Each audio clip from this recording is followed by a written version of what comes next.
Welcome back to a brand new episode of Colorful Lives presented by State Farm.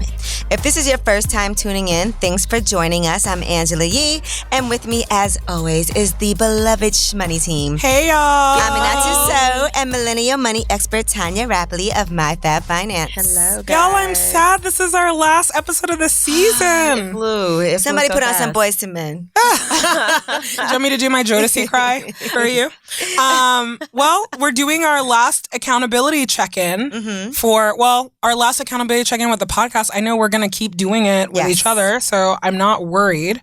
Let's start with you, Angela. Yeah. Okay, well, one of the main things that I really learned from this season was that I have to get life insurance. So fortunately, I've handled that. Thank you, State Farm. It was very eye-opening, all the discussions that we had about the different insurances and different options that we have when it comes to having your money work for you.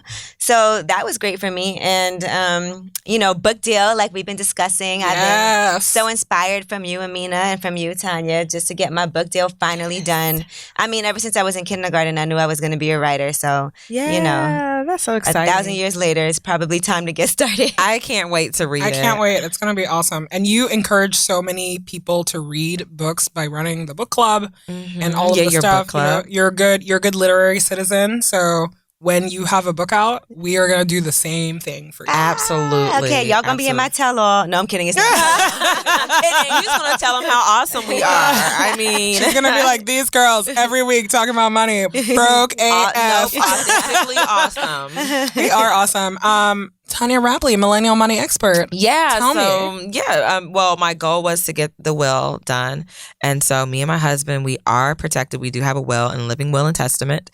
So, that's covered for when baby J arrives and everything. And just Be Fab Finance. Yeah. Like we're it's good to feel covered. And then, continuing to pay off my debt. Since we've done this podcast, I know I paid off at least like $10,000 worth of debt that I had.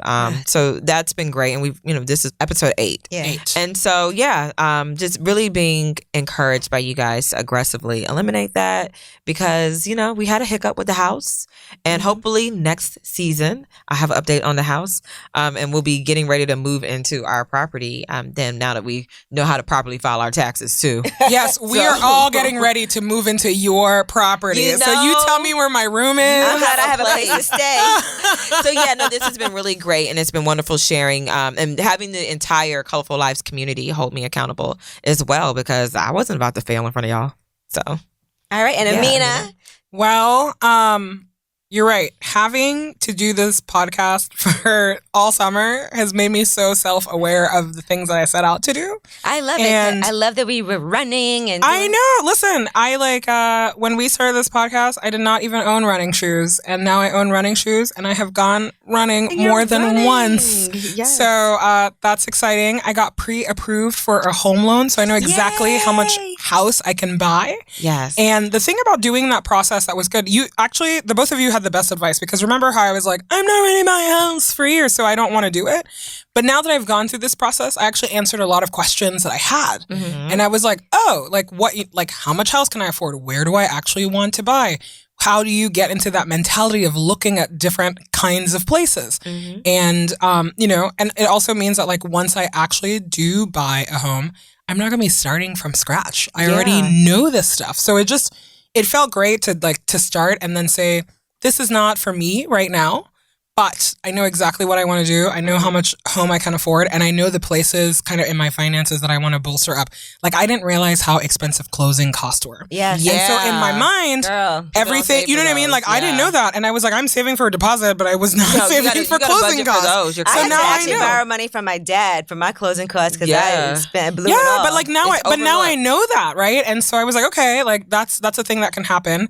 And I also know that I probably want to buy an investment property or a vacation home. And so that I just have so much less anxiety about it.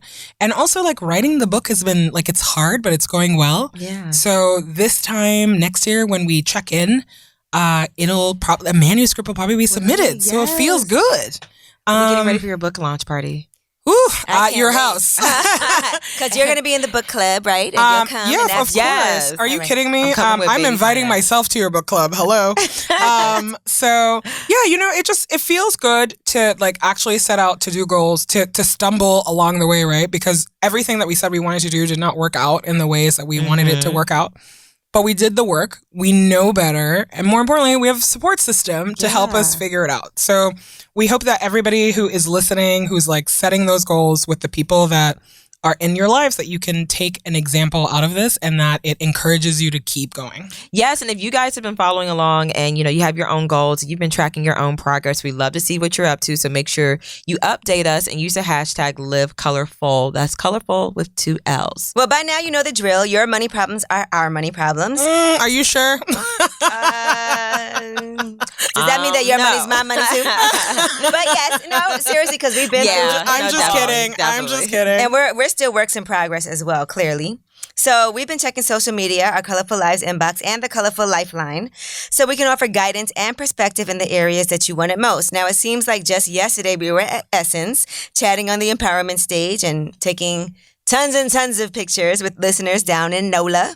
But as kids go back to school and summer comes to an end, so sadly does season 4 of Colorful Lives. But we can't leave you empty-handed, so this episode we're going to run through as many questions as possible and try and cover as many money-saving tips and tricks as we can. And later in the episode, we're going to chat with Angela Benton. I love Angela's, the CEO and founder of the New Me Accelerator.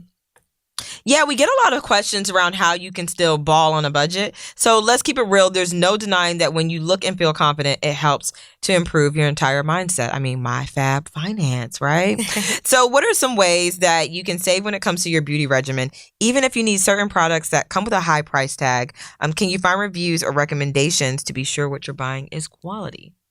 Listen, you just need to look on the internet. There are duplicates for almost everything. True. A lot of the beauty industry, the thing that you are paying for is marketing and packaging. Mm-hmm. You don't need that. There are companies, literally there's a duplicate of a product that I love to use, and I found it and it cost $7. And when I was paying, we'll talk about it offline. I mean, the thing is that like if you read the reviews and you know what you want, if you know that you want like 2% hyaluronic acid, for example, right? Instead of going to Sephora and paying like $70 for the thing that you want, look it up online. There's so many forums for this stuff. You don't actually have to pay big money for that. I love to buy travel size products also. I was going to say. To test things out. Yeah. Or even when you go places, you can get samples. Yeah, and a always lot of get times. samples, especially if I'm going like out of town and stuff, I go in Sephora and be like, hey, can I get a sample? You can get samples of for this everything. primer? Mm-hmm. There are a ton of sales stocking up. If you're like me and you're a girl that you really, really, really must have some things, put that stuff on your Christmas list. Make your parents and your boo pay for it, and it's a special occasion for you. But the thing that I always do when I shop online, and this is for beauty, clothes, anything, is that I never check out automatically. I let it sit in the cart for a little bit. I think about it. And then the next day, it's like if I still need it, I will get it. But I always look for a way to find cheaper. Another good online hack trick, whatever you're buying online, before you check out, just Google the name of the store plus coupon or discount. Yes, and it will always change your you can always find a sale on the internet. So all of this to say, and the thing too is that you should think about, especially in the beauty world, for our podcast, for example, on Call Your Girlfriend, we don't even review beauty stuff that often, but people send us so much free stuff. And so if you are really trying to compare yourself with YouTube people and beauty blog experts, you need to know that these people most of the time are not paying for the stuff that they have. Mm-hmm. They're just getting it en masse.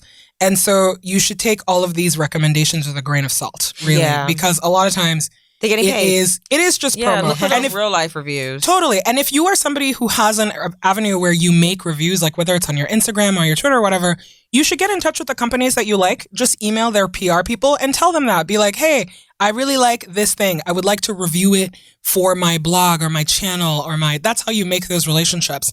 And they will also send it to you. But you can look good without having to pay $1 zillion for something. And also, as you age in your career and you start making more money, the products in your bathroom can also start reflecting that. So start small. You don't need to keep up with anybody, and then get it together. And expensive doesn't always mean better too. There's a lot of products that I absolutely love that work very well for me. Like I do use witch hazel, and that's a really inexpensive product that you can use. And I also sometimes love to just use like baby lotion or cocoa butter or things that are inexpensive. And just because something costs more doesn't mean it works better. Yeah. And products that have multiple uses, right? Because like coconut oil is like the magic. It's like the magic concoction. You know, coconut oil can do so much. You can use it on your hair. You can use it on your skin. You can use it to cook. And so finding products that serve multiple functions. Also being sanitary with it though. Like don't be putting your hands in a coconut oil jar and then like, you know, spooning it out and cooking dinner with it. You know, like, I need you to be sanitary with it too. But products that do serve multiple purposes are another way to cut down on cost and space. Like hemorrhoid cream for your hemorrhoids, but also for the bags under your eyes. The bags under your eyes, real. I didn't know you could use it for that. Yeah. Oh, look at me learning something. I did not know that. Today, we're talking to Angela Benton, the founder and CEO of New Me Accelerator. She's been called one of the most influential women in tech by Fast Company and has been included in Ebony's annual Power 150 list for multiple years in a row. Go on, Angela Benton. She's also the youngest honoree ever at the Minority Media and Telecommunications Council Hall of Fame. Hi, Angela. Thank you for joining us. Hi, thanks so much for having me. Can you tell us a little bit about the New Me Accelerator and what it's doing? And I really want you to, you know, maybe expand on what the basic terms of an accelerator are for the people who don't know. Sure, absolutely. So an accelerator is basically a boot camp for startups or people who have ideas. So the whole premise, most people are familiar with accelerators incubators when ideas are incubated maybe at universities or other entities. That's usually a slower, longer process. An accelerator is kind of the opposite. The goal is to go into a program and accelerate your business to go faster, to go to the next level faster. So that's generally what an accelerator is. New Me started in 2011. And we were the first accelerator for minorities, people of color. And we mainly work with technology or technology-enabled businesses. And so a lot of what we do is help people refine and conceptualize their businesses, but then also we connect them with investors. That's the key point in all of this is you're going to need capital at some point to go to the next level. And so, especially in the tech industry, there's not a lot of people of color. So we're kind of, you know, on the outside of those networks where there's a lot of capital flowing through them. So my job at the accelerator is one, to help the entrepreneurs, and then two, to have a healthy investor network so I can make connections at the right time. And since we launched, we've helped people of color raise a little over $43 million so far. Amazing. That's amazing. Thank you. Angela, can you tell us about the path that took you to Silicon Valley and your personal money journey?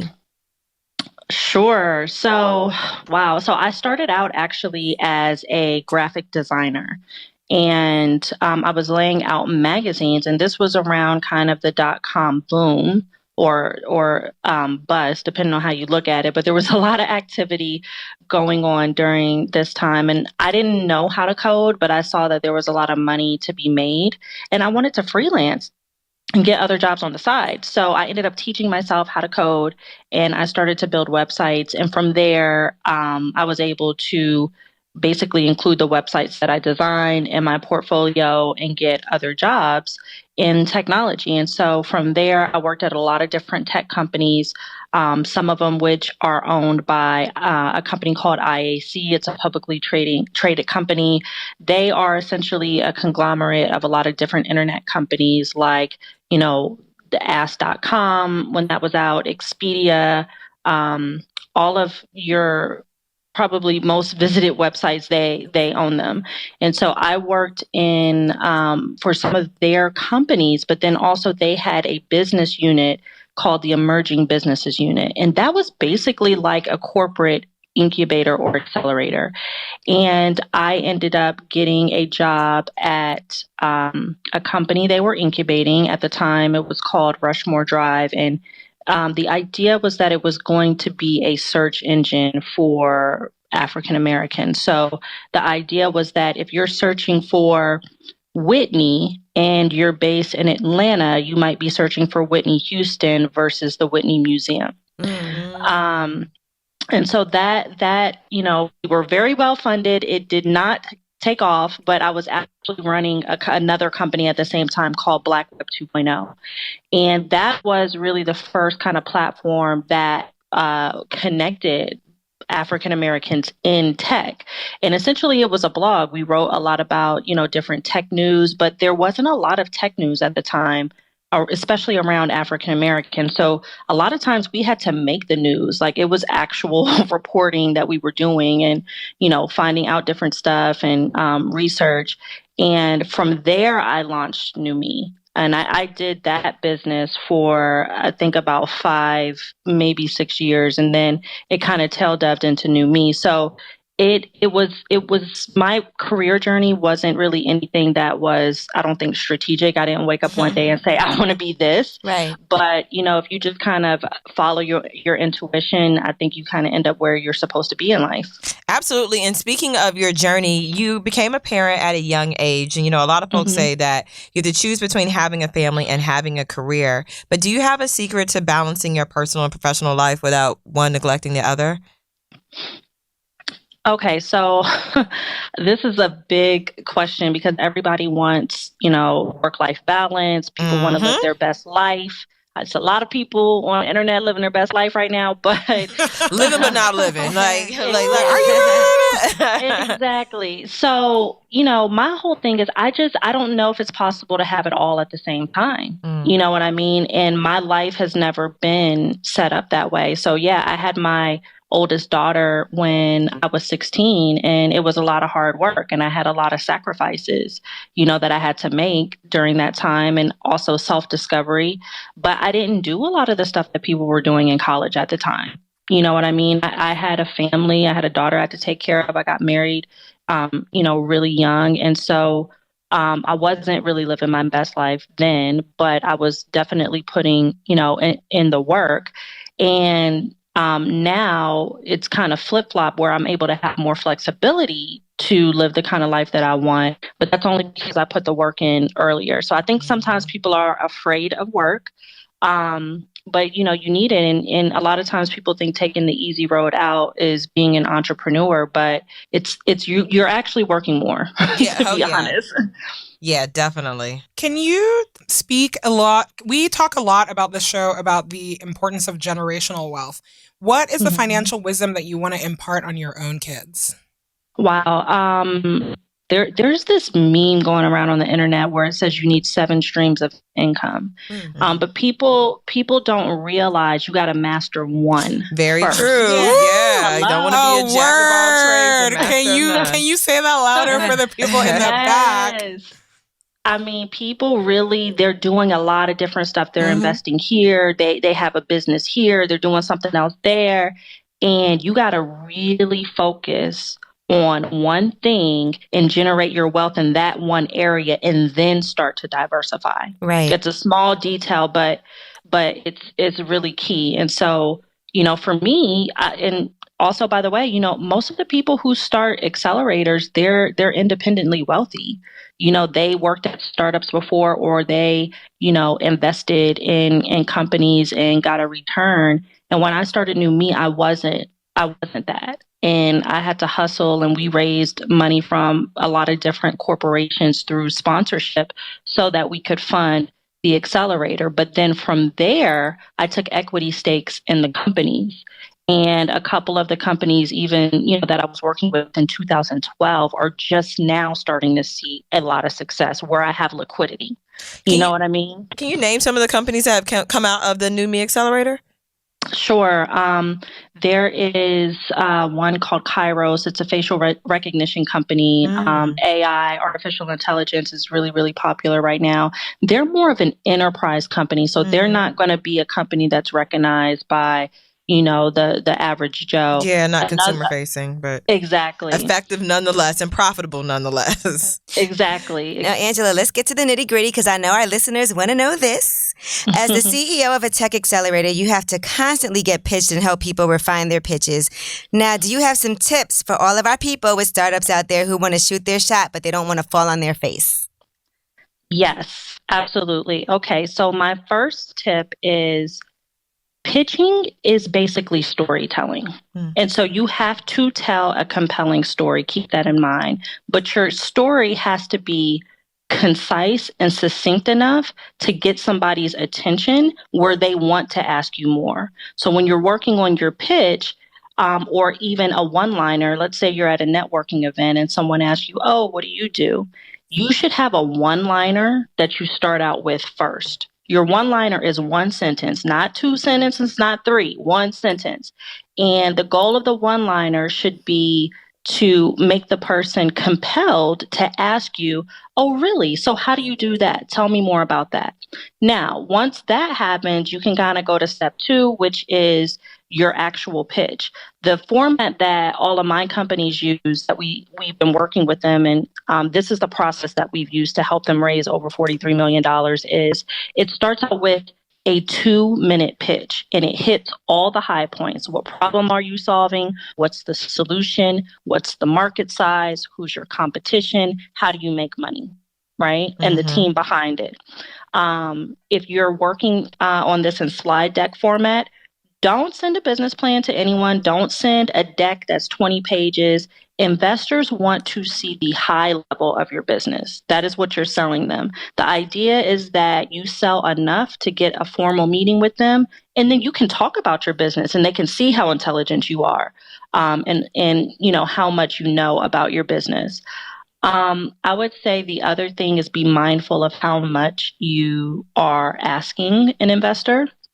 And also, sometimes your pitch is not necessarily for an investor. It might be for a co-founder or a partner. But if it is for an investor, you have to really know exactly how much you want to raise. And a lot of people might hear this and say, okay, I don't need to ask for too much money. But the thing is, if you ask for too little money, seem not credible, right? It seems like she or he is not really going to be able to accomplish this with $50,000. So in cases like that, you're either talking to the wrong investor or you have the wrong amount. And all of the companies that I work with in the accelerator, I have them ask for at least $1 million at the end. And part of that is because if you are really trying to run a tech company, that is bare minimum how much you're going to need to hire a real team and to grow your business. But 2, we as Black people need to get comfortable with asking for that level of funding. And it's very, very uncomfortable for us. Better have my money. I'm going to practice asking for billions in front of the mirror now. Angela, thank you so much for taking the time to chat with us today. Can you tell our listeners where they can connect with you online? Sure. If you want to find out about New Me, you can visit our website, www.newmealtogether.in, not .com. And people can also follow me, DM me on Instagram at @Benton. Wonderful. I hope you all took notes because Angela was dropping gems if you're interested in getting into the tech space. That's right. And then when you hit her up, you can say, I heard you on the Colorful Lives podcast. Yes. Let me know. I might have some discount codes or something for you guys. Let her know you did your research and you've been looking into what she's saying. Thank you so much for joining us, Angela. That was so valuable. I feel empowered to really go and ask for that money. Ask for your $1 million. It's going to be more than that. Yes. Ask for your couple million. Thank you so much, Angela. Thank you, guys. Perfect. We have another listener submitted question. Melanie M. from Detroit says, I find that whenever I'm on top of working out, I'm also on top of everything else. But it's so hard to get back into a fitness regimen after I've stopped. And the next thing I know, I'm back to eating late night pizza, falling asleep at all hours, and all the hoopla that comes with not taking care of yourself. What are some things that I can do to stop myself from constantly falling off? Man, this is such a good question because I feel like, Angela, this is a thing that you have really encouraged me with, is this just really this idea that like if you can stay on top of your fitness and it's a place that you check into all the time, you're relieving stress from other parts of your life, but you're also opening yourself up to creativity and problem solving in that moment. It's like you actually have to walk away from your computer and from work and take time for yourself. So I would say to this person that, you shouldn't think of fitness as a thing that you are doing separate from your life. It's actually that incorporate should be, that. You're right. It's incorporated, and it's like that's kind of the foundation of what you're doing, like self-care, fitness, wellness. Those things are just as important as like showing up to your job every day. And you know, for You're myself, showing up for your body. Yeah. and for myself, I will say this because there's a lot of times that I am traveling. I get up for work every morning at 4 o'clock in the morning. Sometimes I don't get home till like 10 o'clock at night. So clearly, like, I'm not thinking about working out at 10 o'clock at night. I'm exhausted. And that can go for like the entire week. And then I'm traveling. But what's really important is to do things like, when I come to do this podcast, right, I'll walk from my other job. And that's like a good, mile and a half that I'll walk because there's little things that you can do that actually contribute. But I also feel like don't not exercise and eat really badly at the same time. Come up with some balance. If you know that you're not going to have time to work out for the next 4 days, then make a concerted effort to say, okay, well, you know what? I'm not going to be able to work out, but I can at least eat better these next couple of days so that it balances itself out. Yeah. It's great when you can do both, but sometimes if you have to sacrifice something, maybe you're like, okay, I'm going to New Orleans, and I know when I go out there, I love to go and eat because they have the best food. So maybe you do that, but you're like, but the balance is I'm going to bring some gym clothes and I'm going to work out while I'm in the hotel so that at least it can balance itself out. So it's just important to make sure that you are aware of what's going on and you're real with yourself. Like, I'll go on vacation and say I go away for a week. I know I'm going to work out 3 times during that week. And I give that to myself. I know I'm going to also be doing the most, right? More than what I would normally do if I was home. But as a balance, I'm like, okay, I have to do this. So just set those goals for yourself and understand that you have to balance things. Yeah, absolutely. Because, prevention is like, it's so much easier to prevent something than to treat something. Right. Because I just walked here and then I ate 5 cookies. But you're going to probably, you're going to walk. I'm going to walk back. It's called balance, okay?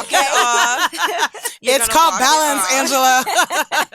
And no, fitness is important. I know before I ended up getting pregnant, like, I was very intentional about my fitness journey because I wanted to be in the best shape of my life possible before we started working towards having a baby. And one of the things with my busy traveling schedule is that I had my friend create a regimen for me. And you can find these online. You can download apps where it was something that I could do myself. So it was a regimen that was based on what my fitness goals were, and I could easily go and knock it out myself, in 25, 35 minutes. Like, you don't have to be at the gym or working out for hours on end. You can literally find workouts that are good for 15, 20 minutes, get your heart rate going, get your blood flowing, and then go about your day. And you'll feel so much better when you do it. You do feel better about yourself. Yeah. Like, I worked out yesterday and I felt like Superwoman. If you can have 10 minutes on Instagram, you can do 10 minutes in your room working out. Listen, but the other thing too that has been so real for me, because one, I'm like wildly out of shape, and also I feel like I can use the excuse of being a cancer survivor for a long time about this, is that you realize that you just have to start small.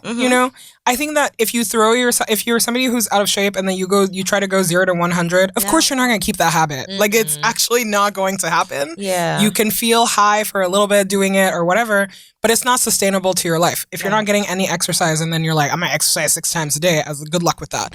So really just, it's like you have to pace yourself. You got to pace yourself. And if the thing is, well, I only have 2 days in this week that I can exercise, you make it fit in your schedule. Like, I am not a morning workout person.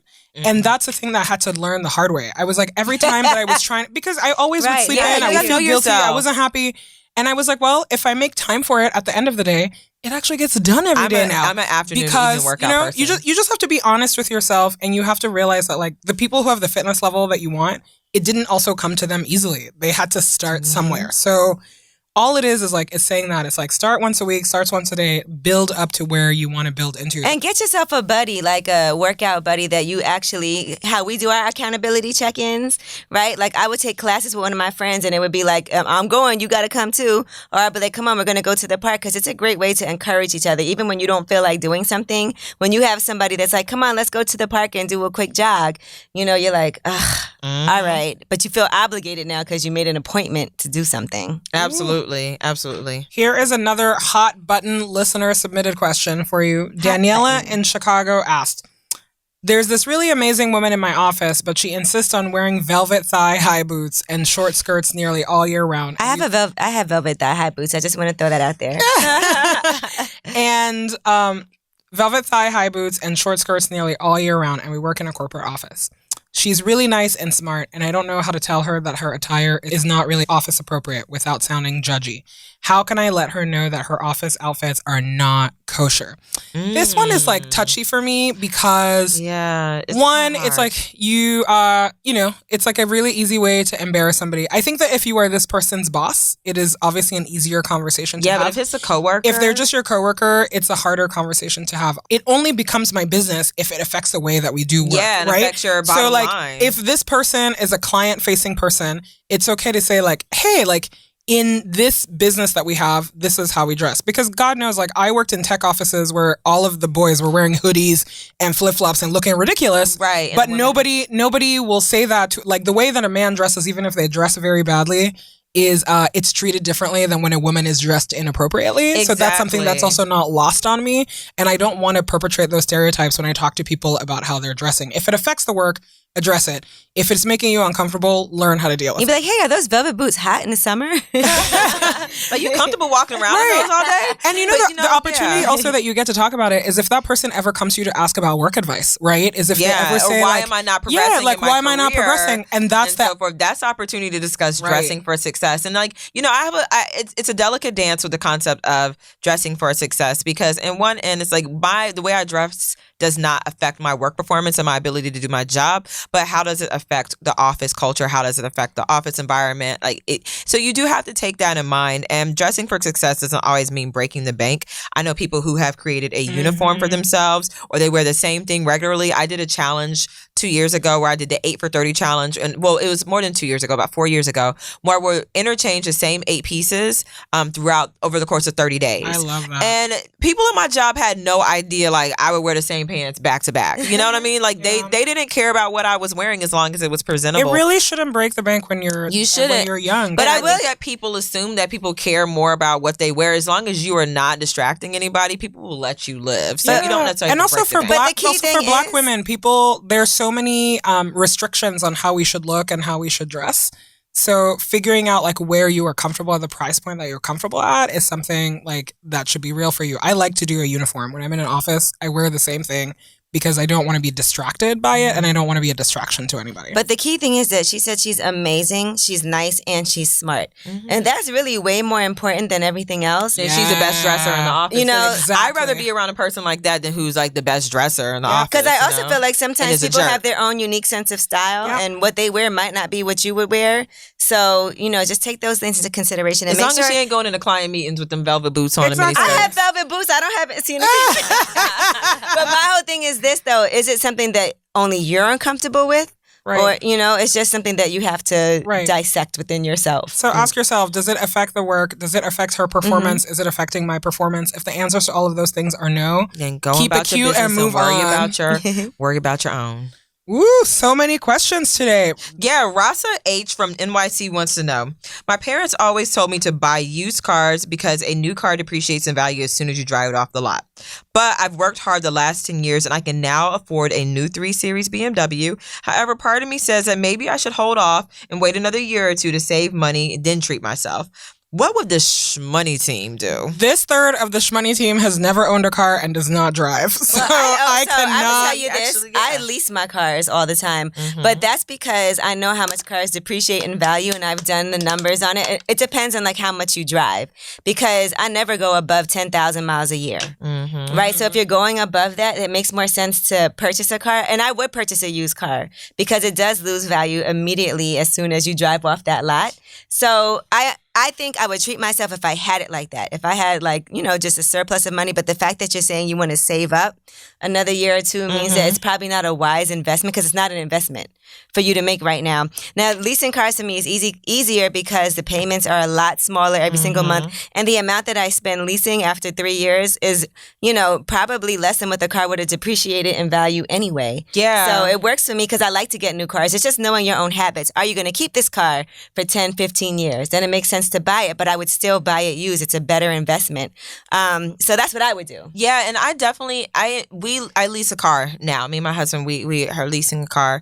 before then we had a car that was paid in full, which was amazing to not have a car payment. But the great thing about leasing is that you're not on the hook for those repairs. And most likely that car is not going to need substantial repairs while you own it. Because our car that we paid for in full in cash, it was like every couple of months we could bank on something happening with that car. And we did have it in New York. It is a luxury to have a car in New York because you do have access to public transportation. But public transportation won't take you everywhere, and I'm a get up and go type of person. So like I wanted to have a car and it fit into our budget. But one of the things that really stuck out to me out of Ross's question was like that I need a new 3 Series BMW. And I mean, new is relative. Like you could buy a used car that is technically a current year model, you know? So it's like, do you want, what do you want? Do you want a new car because of the features? Do you want a new car to say you have a new car? Do you want a new car because no one else has ever driven it? What is motivating your decision, or what is motivating that purchase? And is it a necessity to have a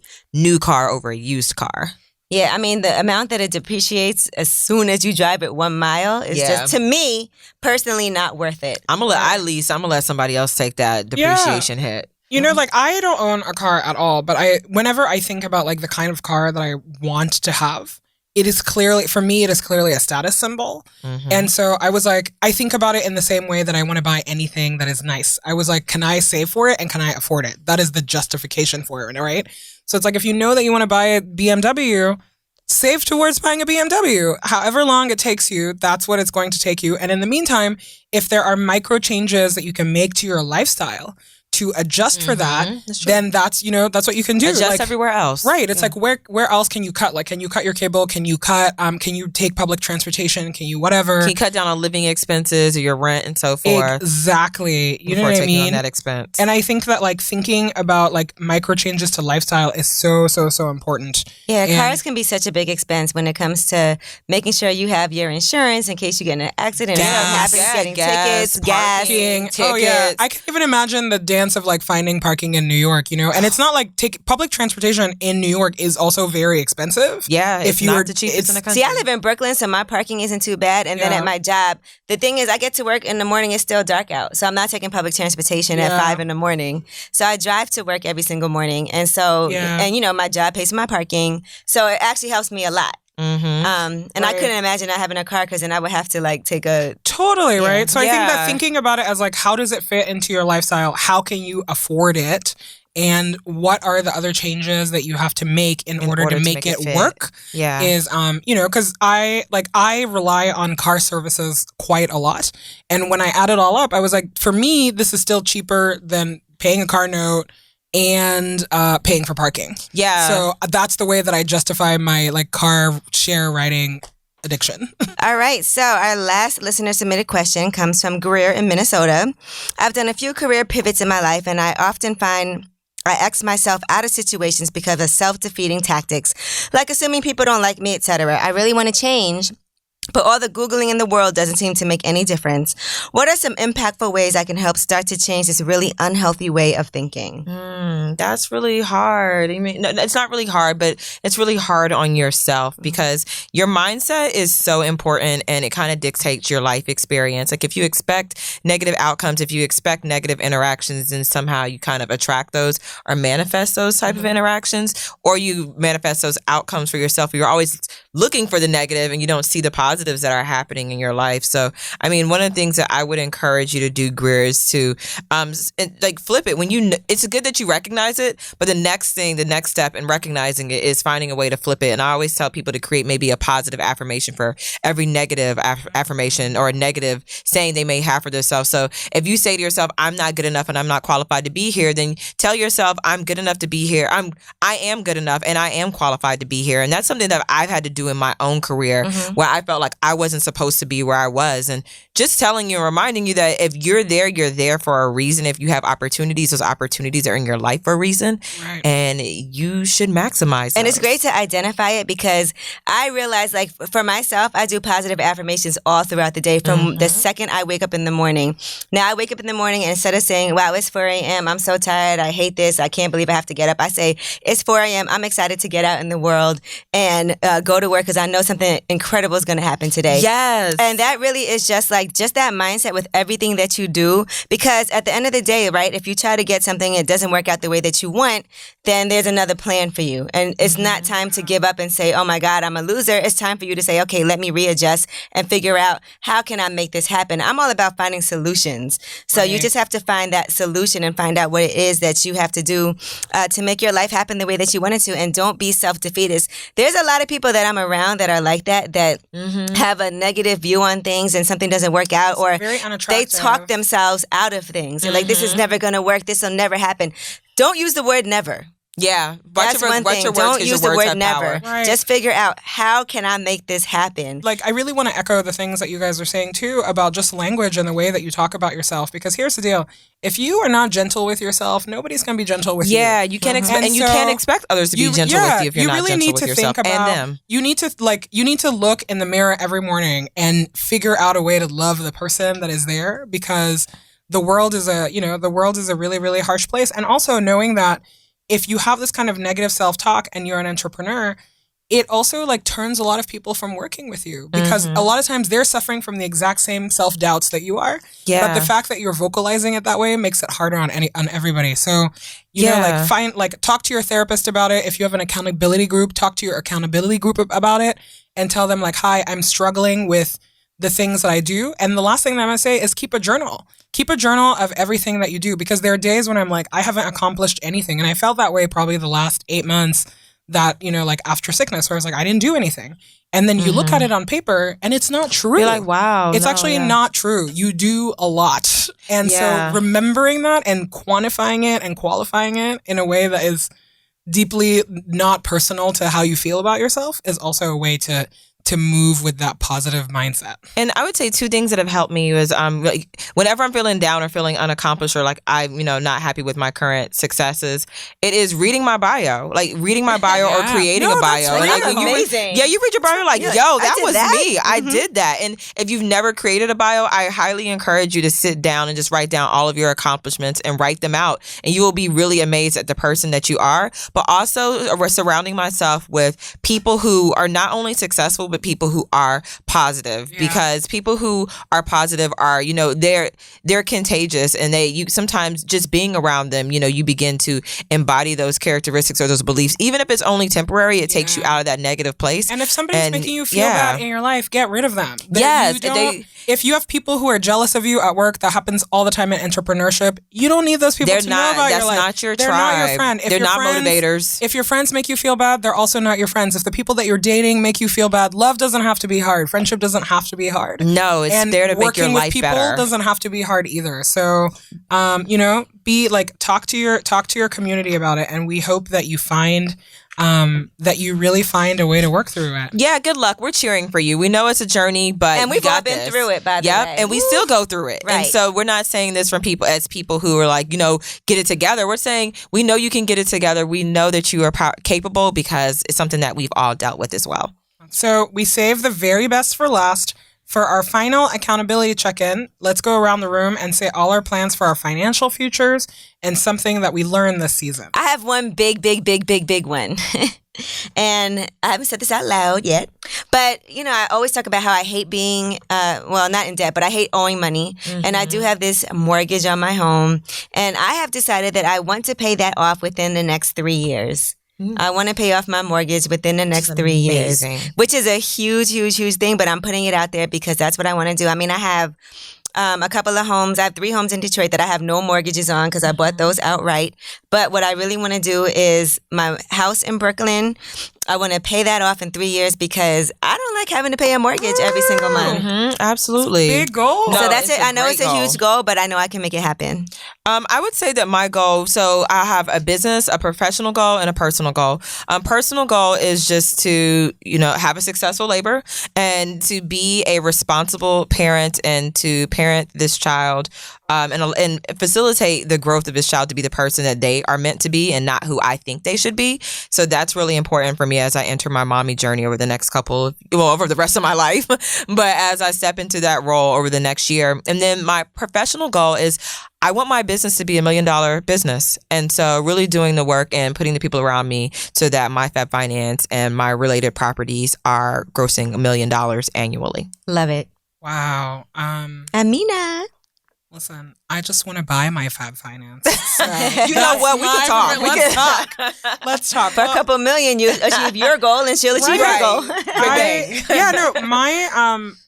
My financial goal is that I would like to bring in 7 figures into all of the multiple income streams that I'm doing because one, it feels like a big round number that I'm happy about, but also I think that as I think of like the business of Amina Inc. and what I want to do, like doing that will give me the freedom to really to pare down and to build up other things that I want to do. Mm-hmm. The second thing that I want to do, which is really, I would say like a 10-year plan, is that I want to be an angel investor. Yes. And part of doing angel investing is, if you're an accredited angel investor, you need to make at least $250,000 a year, which is, that's not the challenge, but the challenge is like doing that in a sustainable kind of way. Yeah, especially as an entrepreneur. And it's really important to me because only 3% of VCs are women, of venture capitalists are women, and the number for people of color is even lower. And, I spent some time in Silicon Valley. They're literally building the future over there, and it really hurts my heart that there are so few people that look like us in those rooms. And a lot of times, those decisions are made at that level, at the investment level. And so really being able to have a hand in that and to also invest in businesses that Black women are building would be amazing and really seeing that. So those are my 2 big, scary, hairy goals that I have. I love it. But I know I'm going to get there. Yeah, we got this. It's just a matter of time. And I feel like I'm learning the tools to do that, right? It's like when I think about the person who was afraid to open the like $100 bill that I had like defaulted on to today to what the future looks like. The path is set. It's the path is set. And always moving forward. Always moving forward. So I'm gonna need all y'all help. So yes, I'm so proud of you ladies, and I'm so excited for us. One thing that I've learned is that you can always keep learning on your money journey. That there's not a set point that you just like have it all figured out. Because when I walked into this room, some days I'm like really intimidated because I'm like, wow, these girls know so much more than me. They have a different kind of money experience. And then I watch you all like go through the stuff. And then sometimes it works out, sometimes it doesn't work out. But you are also still learning. So that it's encouraging to me and it makes me feel good. And it also means that things can always change. And so it's like a bath. You got to do it every single day. Hopefully. Maybe multiple times a day, depending on your lifestyle. You're just like, there's always more information to learn, and there are places that you can get it. Yeah, one thing I learned is that you don't have to know everything, and it's okay to be somewhat vulnerable. It's okay to say, okay, I wasn't aware of that. It's okay to ask for help. And it's important to do those things. So that's why it's been great with you ladies, and even with, everybody that's been supportive on Twitter and just hitting us up with the questions on our email. Just to hear what people's questions are, that sometimes I have those same questions. And it's okay to not be perfect. It's okay to have flaws. It's okay to know that, all right, I just wasn't aware of this. This is something I was ignorant to, and now I'm learning about it, and just take those steps to correct those things and better myself. Yeah, and I would say I learned so much about insurance this season. I mean, even as a financial educator, there were things that I didn't know, and the opportunity to work with the State Farm agents and to talk to them, and State Farm has been really involved. And finding out about the different insurance options available to me and my family has been critical. And I walked away with one of my favorite tips, which was Angela, when she told us she places a money bank or a piggy bank in her doorway when people walk in her house. I've been scanning my house for a place I can put my money bank. And I just want people to know that's happening at the Rapley Flash household, because I think it's brilliant. Large bills as well. Yes, we take all forms. No, like we only take American. U.S. tender. U.S. tender, because I don't want to have to exchange anything. I'll take y'all euros. But that was one of my favorite tips, and I've also learned from each of the guests that we've had this season. Please stay tuned on social media for information on the Women Let's Win event series, which will take place in Chicago, Atlanta, and Charlotte this October. State Farm is throwing a vision board party, and you're invited. Each event will feature networking, free cocktails, a financial panel featuring a celebrity guest, group vision boarding, and a meet and greet. You might even see us there. You better see us there, and keep the conversation going on social media using that hashtag Live Colorful with those 2 L's at the end of colorful. Let us know how you're using what you've learned on the show to live your most colorful life. You know we love doing this podcast and being able to give you all these gems for free each week. So please, if you got something out of these last 8 episodes, make sure you leave a comment on SoundCloud or on social media. Or better yet, pay it forward by telling a friend or a family member, because as we learned from State Farm agent Victoria, who we also interviewed this season, the best compliment that you can give us is a referral. So please share this podcast with everyone that you know and love. Thanks to everybody who's been a part of this season of Colorful Lives. Thank you to State Farm for hosting us. Thank you to all of the wonderful guests that we have had all season long. We learned so much from you. And thank you to everybody who's been listening and chiming in. We appreciate you guys the most out of everything. Yes, and thank you to everyone who came out to see us at Essence Fest. Yes. That was amazing. It really has been a great season. And don't be afraid to use filters on those pictures if we look a little tired. I did not look tired, so feel free to no filter. Stay ready. Stay ready all the time. And and thank you to the team at Loudspeaker Network for everything that you do for us. Yes, thank you, Matt, our producer, for just holding us down and bringing in us the together. Big Baller Brand t-shirt. And And Dwayne. Bye, Schmoney Team. See you next season. See you guys next season. Well, I'll see y'all Bye. like in a week or so probably. But Colorful Lives, presented by State Farm, is a Loudspeakers Studios production. Our executive producers are Matt Raz and Chris Murrow. The show is engineered and edited by Dwayne Crawford. For more information on Colorful Lives and other Loudspeakers podcasts, follow at LSN Podcasts on Twitter or Loudspeakers Network on Instagram. Schmoney Team out.